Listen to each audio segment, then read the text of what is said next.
Shalom, selamat pagi anak-anak hebat. Bertemu lagi dengan Miss Willy. Kita akan bersama-sama memuji dan mendengarkan firman Tuhan hari ini. Siapa yang siap diberkati? Ya, yuk kita akan puji Tuhan dulu. Semuanya bangkit berdiri. Kita akan naikkan pujian Happy Ya dengan gerakan ya. Semuanya semangat ya. Kita mau berikan yang terbaik untuk kemuliaan nama Tuhan.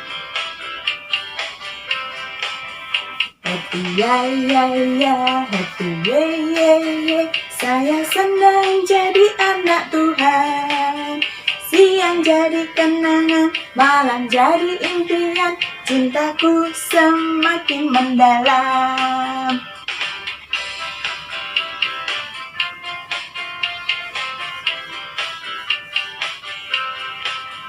Happy ya, happy ya, saya senang jadi anak Tuhan. Siang jadi kenangan, malam jadi impian, cintaku semakin mendalam.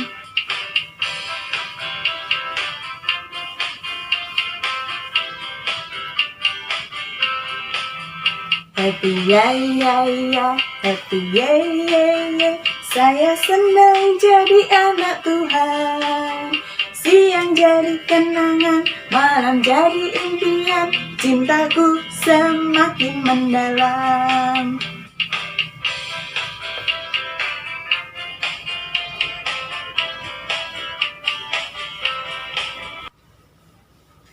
Siapa yang menolong kalian kalau kalian dalam kesulitan?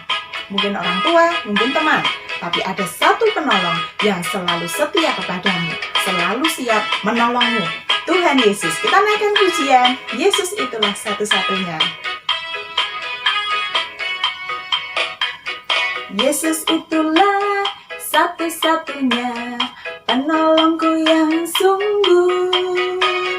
Dia berjanji akan kembali angkat kita semua. Oh, haleluya, puji Tuhan, upahmu besar di surga. Oh, haleluya, puji Tuhan, upahmu besar di surga. Yesus itulah satu-satunya penolongku yang sungguh. Dia berjanji akan kembali angkat kita semua. Oh, haleluya, puji Tuhan, upahmu besar di surga. Oh, haleluya, puji Tuhan, upahmu besar di surga.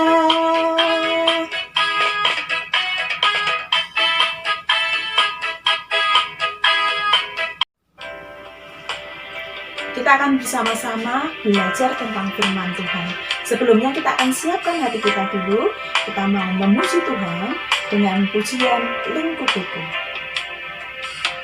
Lingkupiku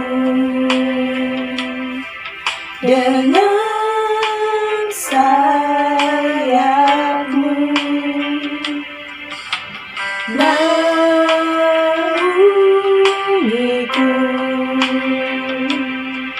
dengan kuasa-Mu. Di saat badai bergelora, ku akan terbang bersama-Mu. Bapa Kau Raja atas semesta, ku transfer Kau Allahku.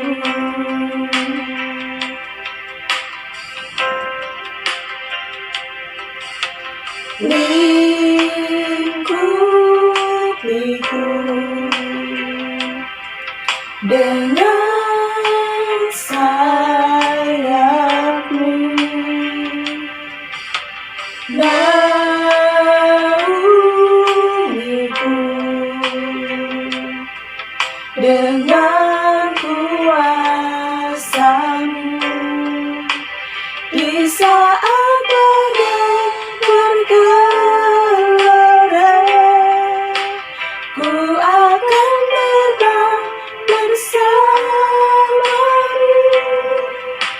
Bapa kau Raja atas semesta, ku tenang sebab kau Allahku.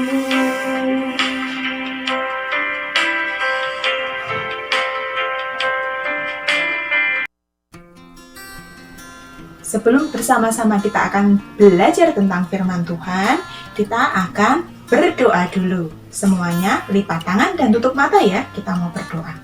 Tuhan Yesus, terima kasih pagi hari ini kami boleh bersama-sama memuji dan memuliakan nama-Mu. Sebentar lagi kami akan belajar tentang firman-Mu, Tuhan yang tolong kami untuk bisa mengerti.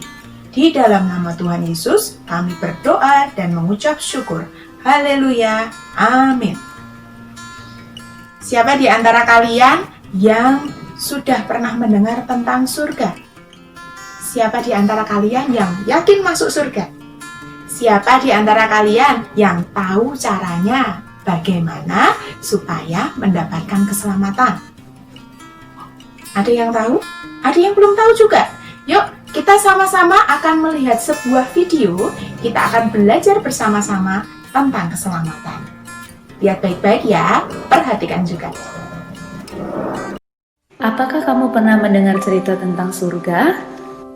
Surga adalah tempat yang indah, tempat yang menyenangkan. Tuhan ada di surga dan Tuhan ingin kita semua pergi ke surga suatu hari nanti. Tentunya kamu ingin masuk surga, bukan? Bolehkah saya bertanya? Apakah kamu yakin pasti masuk surga? Apakah alasan Tuhan mengizinkan kamu masuk ke surga? Banyak orang berkata, kita harus taat kepada orang tua, rajin beribadah, rajin berdoa, rajin berbuat baik, dan lain sebagainya. Tapi harus baik apa? Saya punya kabar baik untukmu. Ini kabar baiknya, surga adalah hadiah gratis dari Allah. Namanya hadiah, tentu kita tidak perlu membayar. Surga tidak didapat karena kita berbuat sesuatu, seperti rajin membaca kitab suci, rajin belajar, rajin berdoa, atau rajin melakukan perintah Allah yang lain. Surga juga tidak didapat karena kita layak atau pantas menerimanya. Seperti misalnya kita jadi anak yang pintar, anak yang rajin, kita tidak nakal, suaranya bagus, selalu juara di sekolah. Tapi sekalipun surga adalah hadiah gratis, semua orang tidak dapat masuk surga karena ada yang menghalangi, yaitu dosa. Kita semua adalah orang-orang yang berdosa. Dosa itu seperti kalau kita tidak taat kepada perintah Tuhan. Kita marah-marah, bertengkar, menyontek di sekolah, berbohong, berkata-kata kotor, berpikiran jelek, malas, dan lain sebagainya. Dosa juga kalau kita tahu yang baik tapi tidak mau melakukan, seperti membantu orang tua, beribadah, berdoa, taat kepada orang tua, tapi kita tidak lakukan, itu adalah dosa. Dosa sudah mengikat hidup kita, sehingga kita cenderung untuk berbuat dosa. Kalau kita terus berbuat dosa, maka dosa kita akan sangat banyak. Nah, dengan dosa yang banyak seperti ini, kita tidak dapat menyelamatkan diri kita sendiri untuk masuk surga. Kita seperti orang yang tenggelam dalam lumpur hisap. Tidak mungkin kita menarik rambut kita untuk mengangkat diri kita, bukan? Nah, kita juga seperti itu. Kita tidak bisa menyelamatkan diri kita sendiri untuk masuk surga. Mungkin kita berpikir, kalau saya banyak berbuat baik, nanti ditimbang dosa dan perbuatan baik saya, sehingga saya bisa masuk surga. Tetapi itu tidak mungkin. Mengapa? Untuk masuk surga kita harus sempurna. Artinya tidak ada dosa satupun yang kita lakukan dalam hidup kita. Tidak mungkin kita menyajikan kue dari gula, mentega, tepung, dan 9 telur yang baik, tetapi sudah tercampur dengan 1 telur yang busuk. Kenapa? Karena 1 telur yang busuk itu sudah mencemari semua adonan yang baik. Itu sama seperti dosa kita. Sekalipun kita banyak berbuat baik, tapi kalau ada satu dosa yang kita lakukan, itu sudah membuat kita tidak sempurna, sehingga tidak bisa masuk surga. Tapi Allah bisa menyelamatkan kita. Mari kita melihat cara Allah. Kita harus mengerti, Allah tidak seperti kakek yang baik, yang hanya mengasihi tetapi tidak menghukum kita yang berdosa. Allah juga bukan seperti polisi yang adil, yang hanya menghukum dan tidak mengasihi kita yang berdosa. Yang benar, Allah kita adalah kasih sekaligus adil. Allah yang kasih, Dia tidak ingin menghukum kita sekalipun dosa kita banyak. Tapi Allah yang adil harus menghukum kita sekalipun dosa kita hanya 1. Inilah hukuman orang yang berdosa, yaitu disiksa selama-lamanya di dalam neraka. Apakah kamu melihat ada masalah di sini? Tadi, Allah kasih tidak ingin menghukum, tapi Allah yang adil harus menghukum. Bagaimana kasih dan keadilan Allah ini bisa bertemu?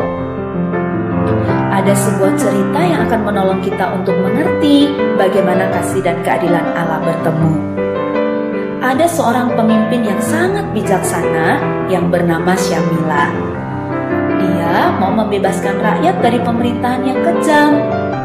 Tiba-tiba suatu kali prajuritnya datang melapor bahwa ada yang mencuri bahan makanan mereka. Syamila menjadi marah. Lalu dia memerintahkan bahwa siapapun yang mencuri dan tertangkap akan dihukum 50 kali cambukan di muka umum. Ternyata ada yang mencuri dan pencurinya tertangkap. Tapi yang mengejutkan Jenderal Syamila, yang mencuri ternyata adalah ibunya sendiri. Syamila bingung apa yang harus dia lakukan, karena tentu dia sangat sayang kepada ibunya. Tetapi sebagai pemimpin, dia harus menjalankan keadilan, yaitu menghukum orang yang sudah melakukan kesalahan. Tetapi karena Syamila adalah pemimpin yang sangat bijaksana, dia melakukan sesuatu yang mengejutkan semua orang. Dia membuka jubahnya, lalu dia memakaikan kepada ibunya. Dan dia dicambuk sebanyak 50 kali cambukan sebagai ganti ibunya. Dengan cara inilah, Syamila menunjukkan kasih kepada ibunya, tapi sekaligus dia menunjukkan keadilan kepada semua pengikutnya. Demikian juga, Allah mempertemukan kasih dan keadilannya melalui pengorbanan Yesus. Yesus adalah Allah yang menjadi manusia. Sekalipun dia Allah, dia mau datang ke dalam dunia, lahir menjadi manusia seperti kita, yang kita peringati hari lahirnya pada hari Natal. Tapi dia hidup dengan sempurna, tidak seperti kita yang berdosa. Inilah yang Yesus lakukan. Yesus mati di kayu salib untuk menggantikan hukuman dosa kita. Sebelum dia mati, dia berkata sudah selesai.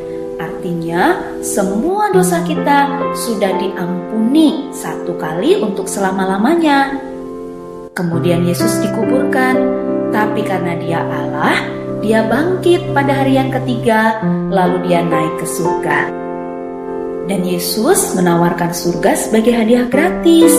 Surga hanya dapat kita terima dengan iman. Iman itu seperti kunci untuk membuka pintu surga. Sekalipun ada banyak kunci, tapi hanya satu yang bisa membuka pintu surga. Itu adalah iman yang menyelamatkan, dan kunci-kunci yang lainnya adalah iman yang tidak menyelamatkan. Iman yang tidak menyelamatkan itu kalau kita hanya memiliki iman di mulut saja. Artinya, kita percaya sekalipun kita tidak mengerti, atau hanya sekedar ikut-ikutan, seperti ikut beribadah, ikut berdoa, ikut membaca firman Tuhan, ikut memuji Tuhan, dan lain sebagainya. Tapi kita tidak mengerti, hanya sekedar ikut-ikutan saja. Coba lihat, hatinya masih kosong, tidak ada Tuhan Yesus. Ini adalah iman yang tidak menyelamatkan. Atau kita hanya tahu tentang Tuhan Yesus di kepala saja. Maksudnya, kita sudah tahu tentang Yesus, bahkan bisa menjawab semua pertanyaan-pertanyaan tentang Yesus, karena kita tahu dan bisa menghafal cerita tentang Tuhan Yesus. Kita tahu Dia adalah Raja, Dia Juru Selamat, Dia disalibkan di Bukit Golgota, Dia bangkit dari kubur, dan lain sebagainya. Kita bisa menghafal semua cerita itu, tapi kalau hanya di kepala, kita tidak sungguh-sungguh percaya dalam hati, itu adalah iman yang tidak menyelamatkan. Atau kita hanya mempercayai Tuhan Yesus untuk dapat hal-hal sementara, seperti misalnya untuk mendapatkan mainan, untuk mendapatkan sepatu, untuk mendapatkan makanan yang enak, atau bahkan sering kita berdoa meminta Tuhan Yesus memberikan kita tubuh yang sehat atau kepintaran. Itu semua memang baik, tetapi itu hanya sementara selama kita hidup di dunia ini. Jadi, kalau kita mempercayai Tuhan Yesus hanya untuk dapat hal-hal sementara, itu bukanlah iman yang menyelamatkan. Iman yang menyelamatkan adalah percaya dengan segenap hati kepada Yesus saja sebagai Tuhan dan Juru Selamat yang sudah mengampuni semua dosa kita untuk masuk surga. Jadi, bukan karena kita berbuat baik. Ada satu cerita, ada seorang pemain akrobat yang sangat hebat bernama Blondin. Dia akan berjalan di atas kabel melintasi air terjun Niagara sambil mendorong kereta bermuatan pasir. Ketika Blondin berhasil, semua penonton bersorak-sorai. Tapi kemudian manajernya bertanya kepada penonton, apakah penonton percaya Blondin juga bisa menyeberangkan orang melintasi air terjun? Wah, semua penonton berkata, ya, saya percaya. Tapi manajernya bertanya lagi, siapa yang mau ikut? Mas, semua penonton terdiam, tidak ada yang menjawab. Tiba-tiba ada seorang anak kecil berteriak, saya percaya, saya mau ikut. Lalu anak kecil itu naik di atas kereta dorong dan Blondin membawanya sampai ke seberang dengan selamat. Nah, iman yang menyelamatkan itu seperti anak kecil ini, bukan hanya seperti penonton yang percaya di mulut saja, tapi mau mempercayakan dirinya untuk dibawa menyeberang. Jadi, iman yang menyelamatkan adalah kita mempercayai Tuhan Yesus dengan segenap hati sebagai Tuhan dan Juru Selamat yang sudah mengampuni semua dosa kita dan membawa kita masuk ke surga. Apakah kamu sudah mengerti bagaimana bisa masuk surga? Kalau kamu sudah mengerti, apakah kamu mau menerima hadiah gratis yaitu surga? Ini caranya. Kamu percaya kepada Yesus yang sudah mengampuni semua dosamu dan membawamu masuk ke surga, bukan karena kamu berbuat baik. Dan kamu mau menerima Yesus sebagai Tuhan dan Juru Selamat dalam hati, bukan hanya di mulut atau di kepala saja.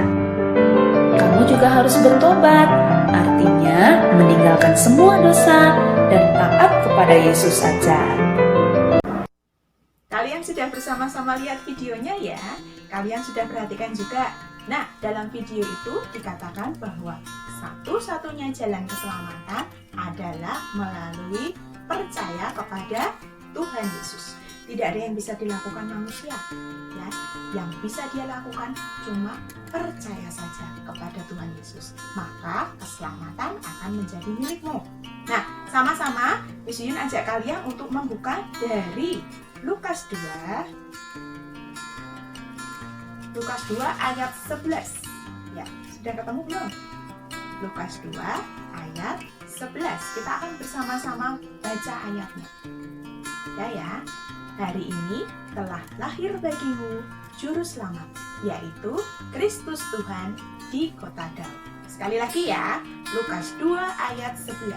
Hari ini telah lahir bagimu Juru Selamat, yaitu Kristus Tuhan di kota Daud. Nah, bagianmu percaya saja, maka keselamatan akan jadi milikmu, karena Tuhan Yesus adalah Juru Selamatmu. Yuk sama-sama kita akan berdoa. Lipat tangan, tutup mata, kita akan berdoa. Tuhan Yesus, terima kasih karena Engkau mau datang ke dunia untuk menyelamatkan kami. Terima kasih karena Engkau berikan keselamatan bagi kami. Di dalam nama Tuhan Yesus, kami berdoa dan mengucap syukur. Haleluya, amin.